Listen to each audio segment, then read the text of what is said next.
Bonjour tout le monde, j'espère que vous allez bien.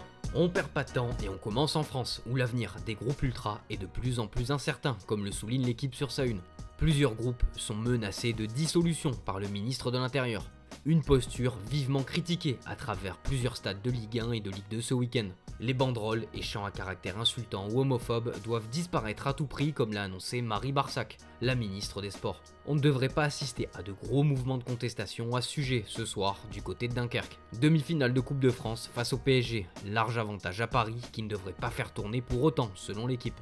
Le journal indique que cette saison, 13 joueurs de l'effectif ont joué plus de 2000 minutes. Aucun club européen n'en compte plus, preuve que Luis Enrique fait confiance à son groupe.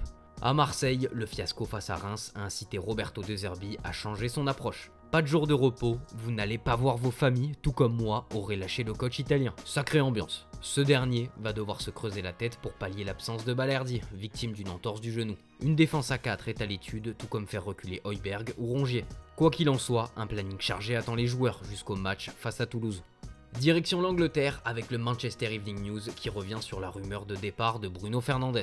On est le 1er avril et forcément pour le tabloïd, cette histoire ressemble à une farce. Il y a 2 jours, le Daily Express annonçait que le Real Madrid voulait recruter Bruno Fernandes l'été prochain contre environ 100 millions d'euros, avec l'idée de trouver un successeur à Luka Modric. Interrogé sur ces bruits de couloir en conférence de presse, Ruben Amorim a balayé un transfert de la star portugaise. Bruno n'ira nulle part. Ce transfert n'arrivera pas. Je veux Bruno ici parce que dans les moments les plus difficiles, il est essentiel pour nous. Le message est passé pour celui qui est engagé avec les Red Devils jusqu'en 2027. À l'approche du match face à Nottingham ce soir, Amorim estime que les siens peuvent regarder vers le haut désormais. L'équipe est plus confiante selon lui. Réponse ce soir, Manchester va tenter de gagner un 2e match d'affilée de Premier League pour la première fois de la saison. Un gros calendrier les attend avec 5 matchs en 17 jours, dont des déplacements à Lyon, Newcastle et le derby face à Man City.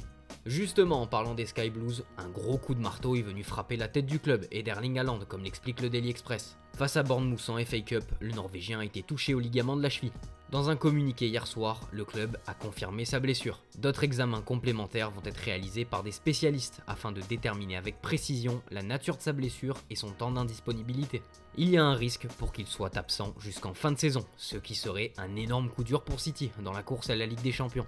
Pas de quoi non plus stopper toute ambition, comme a insisté Bernardo Silva au Mirror. Malgré la saison décevante, il s'est emporté face à ceux qui décrivent City comme une équipe trop vieille et finie. Celui qui dit ça ne comprend rien au football, selon ses propres mots. Du côté d'Arsenal, au contraire, l'infirmerie se vide. Arteta pourra à nouveau compter sur son meilleur attaquant, Bukayo Saka. Il devrait être aligné ce soir face à Fulham, 3 mois après sa blessure aux ischio-jambiers. De bon augure également pour le match face au Real Madrid dans une semaine. Un renfort bienvenu, mais insuffisant pour jouer sur tous les tableaux. Il y a toujours de l'intérêt pour Victor Gyökeres évidemment, Benjamin Sesko, mais aussi pour Alexander Isak de Newcastle. Problème, ce dernier coûte beaucoup trop cher. L'alternative la plus abordable s'appelle Hugo Ekitike, d'après le Mirror, et comme nous vous l'avions révélé en exclusivité. Francfort en demanderait près de 80 millions d'euros, soit un montant comparable à celui d'Havertz.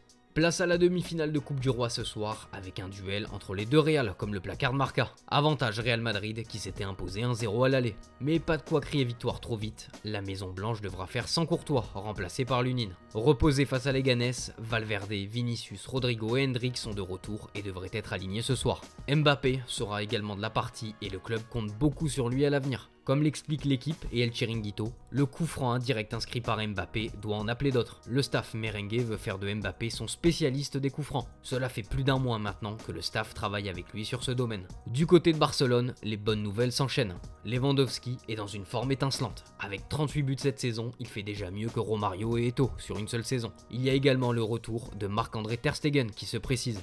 Hier, il a participé à une partie de l'entraînement collectif avant de finir sa séance en solo. Il a encore besoin de gagner en rythme, mais le club blaugrana peut espérer le voir de retour titulaire fin avril, après le match retour face à Dortmund.